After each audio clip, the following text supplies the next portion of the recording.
Hello students, welcome back to my channel. Today we are going to discuss the poem The Darkling Thrush, and if you have seen my previous video, you would know that I had discussed the syllabus of ISC 2024, and The Darkling Thrush is a part of your poetry section in the syllabus of ISC 2024. So we will today start with the poem, and we will see that what themes, what ideas and what anxieties are expressed in the poem by the poet. The poem was initially published in Graphic Magazine on 29th December 1900. And once I say 1900, I'm sure you could understand that this marked the beginning of the new century. And the poet in the poem, we will see that he feels apprehensive about the new era. And these anxieties, and there is a sense of hopelessness that he feels, he expresses those emotions in the poem. Now the question that might arise in your mind is, why is there such a hopelessness in his mind? Why is he so hopeless? Why is he not being able to embrace the new century like a new opportunity? For that, we will have to know a little bit about the social context of the times in which the poet had composed the poem. So we will begin our poem by looking briefly into the Victorian age. Now, what do we understand by the Victorian age? The Victorian age is, simply put, the time when Queen Victoria was the ruler of England. This was a time of great prosperity for England. This was also the time of colonization, and Britain was one of the richest countries in the world during this point of time. But on the hindsight, if we see, this was also a time of conflict and contradictions. What were these contradictions? The major contradiction was the conflict between science and religion. And the conflict was so deep-seated that it had the power to affect the general public.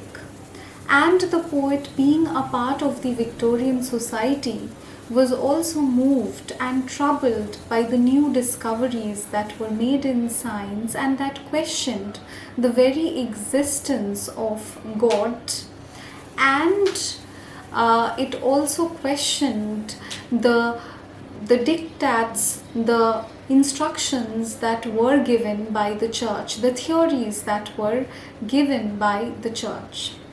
How did this all begin? Now, it began with the publication of Darwin's research, and in his evolutionary theory, he claimed that through systematic evolution, human beings were made, contradicting the version that was given by the church. And the church was the first institution to oppose his theories, and he was criticized. Yet the book, the theory, found an audience, and it was a bestseller during its time. So you can understand that this gave rise to all sorts of debate. And it also did another thing. It started questioning religion, and it gave rise to doubt. And this doubt existed in the general public. They did not know which side to follow, whether they should follow the scientific explanations, the scientific theories, or they should believe the church and believe in the existence of God. In this particular poem, we see there is a strong hopelessness. The poet did not find any hope, any solace in nature or otherwise. And he starts the poem with the description of a barren land, which can also be seen as an extension of his own feelings, of his own thought, because he was also part of this society and he also felt the anxieties of the times. So, without getting into further detail, we will start reading the poem, and just a line or two regarding Thomas Hardy, because his career as a poet is also very interesting.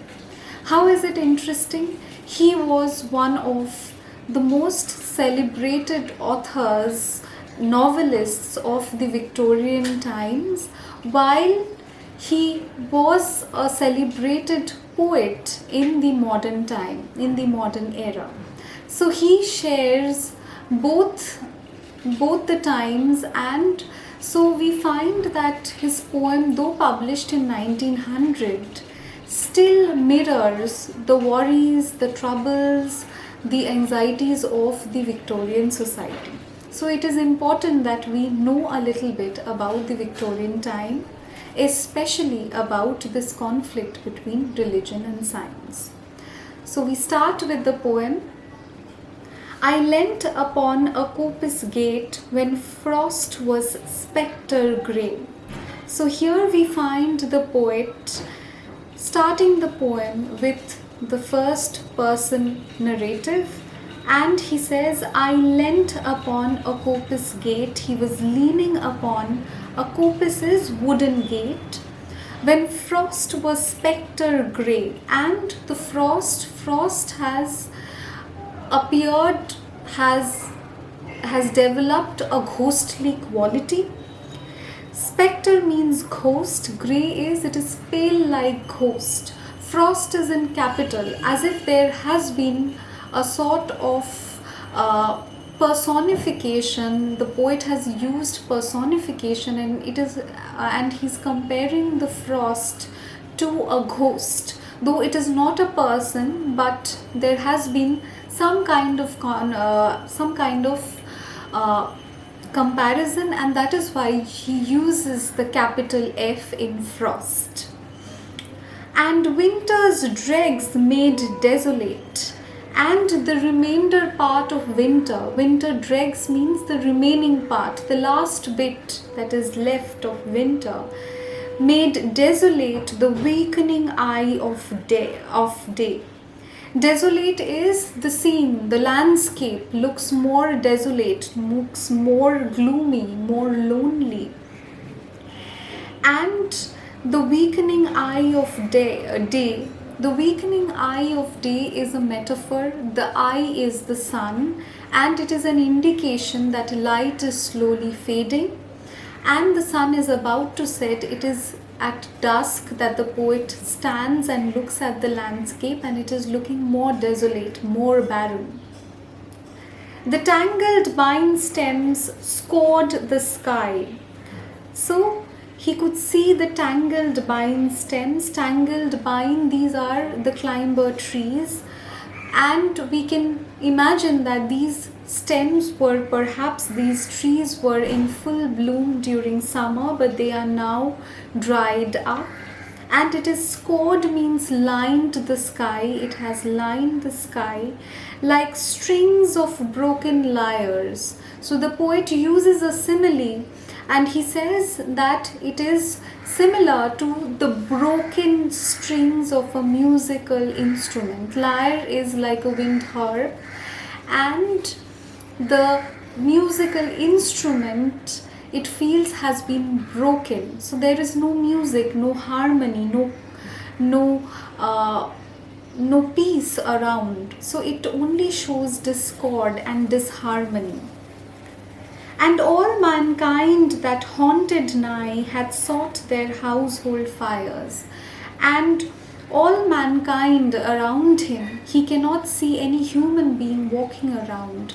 And he says that the entire mankind is haunted, is tormented.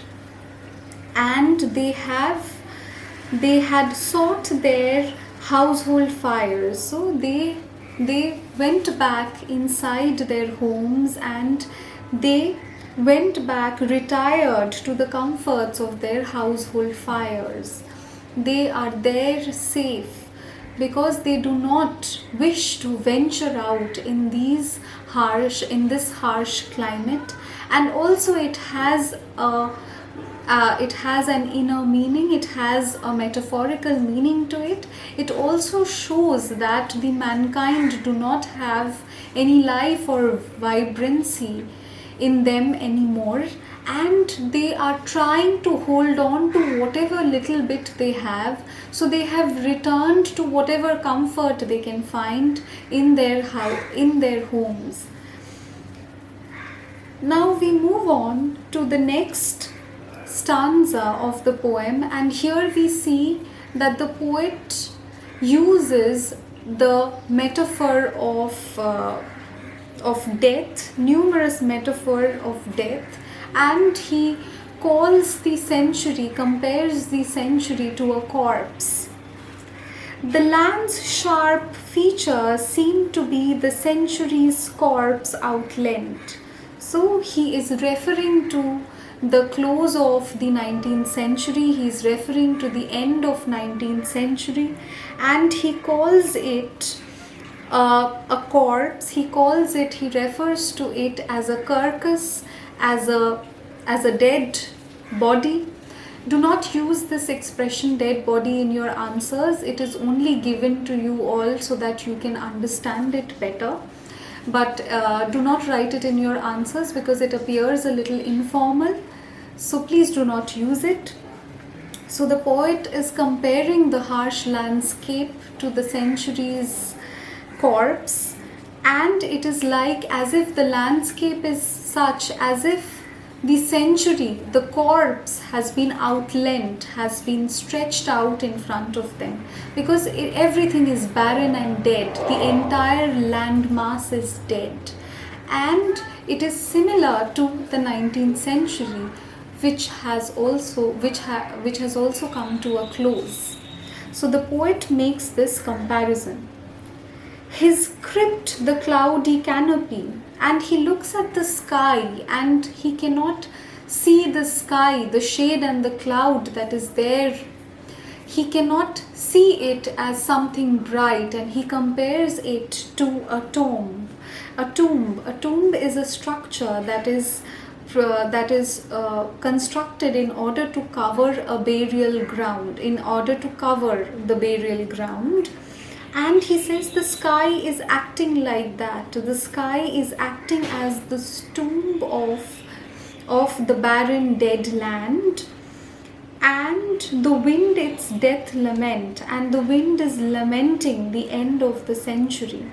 Everything is associated with death, decay. There is no source of life.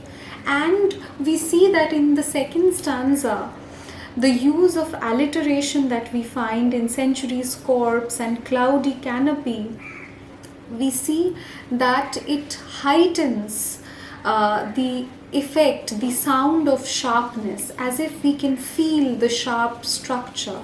So the figures of speech, the different figures of speech have been used in order to create that impression. The ancient pulse of germ and birth was shrunken, hard and dry.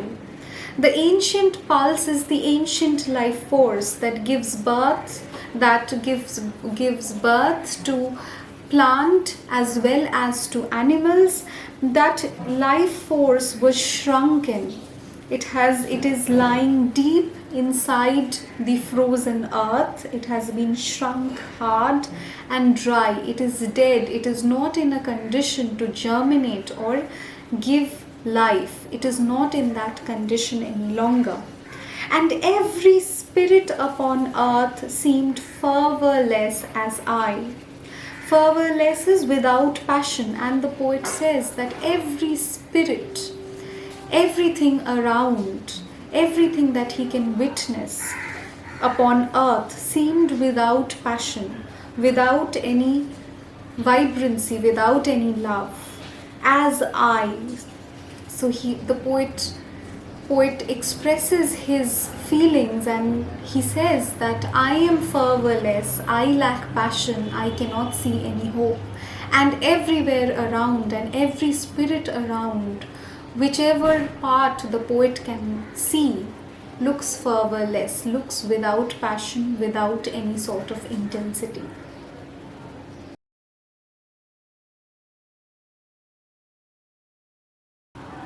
I hope these two initial stanzas are clear, because the beginning of the poem is filled with desolation and darkness and the harsh climate.